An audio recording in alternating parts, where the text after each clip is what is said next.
రూపంగా తన ఆత్మశక్తితో ఓ ఆత్మలింగాన్ని సృష్టించి భగీరథునికిచ్చాడు మహాశివుడు. కానీ ఆకాశగంగను భూమికి దించగల అద్భుత శక్తులున్న ఆ ఆత్మలింగం మాత్రం ఈ విశాల విశ్వంలో భూమి మీదే ఒకానొక చోట ఉండిపోయింది. కథలా మిగిలిపోయింది. కాలం దాన్ని మరిచిపోయింది.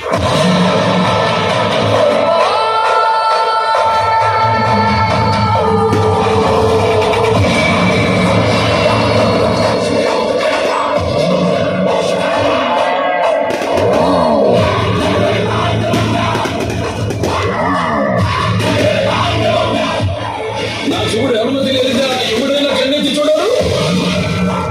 నువ్వు చూస్తావా? సమాజంలో ప్రాణాలు చేస్తావా?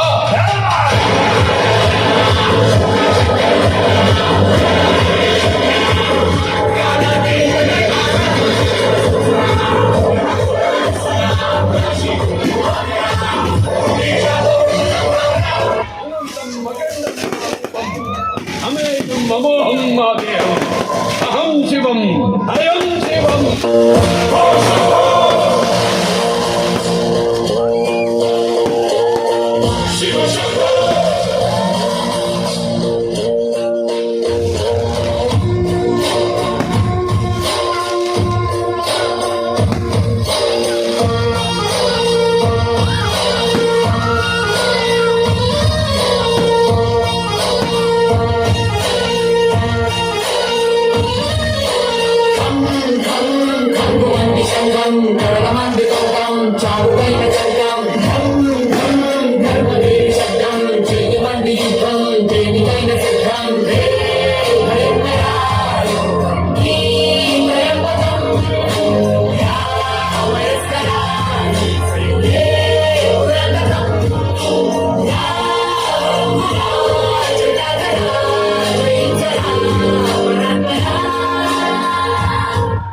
తల్లిదండ్రులకు తిండి పెడుతున్నారా?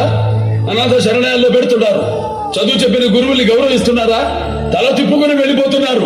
పెద్దలతో మాట్లాడడం నామోషి, దేవుడికి దండం పెట్టడం నామోషి, గుడికి వెళ్ళడం నామోషి, బొట్టు పెట్టుకోవడం నామోషి, ప్రసాదాన్ని ఆరగించడం నామోషి. అందుకే ప్రసాదాన్ని విషయాలుగా మారుస్తున్నారు. ఈ విశ్వంలో రెండే నిజం. ఒకటి నిన్ను కాచే దైవం, రెండు నువ్వు ఆచరించే ధర్మం.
సూర్య అగ్ని లోచనుడు, శ్వేత వృషభ వాహనుడు, శూల బాణ భుజంగ భూషణుడు, పరిణాశక రక్షకుడు శివుడు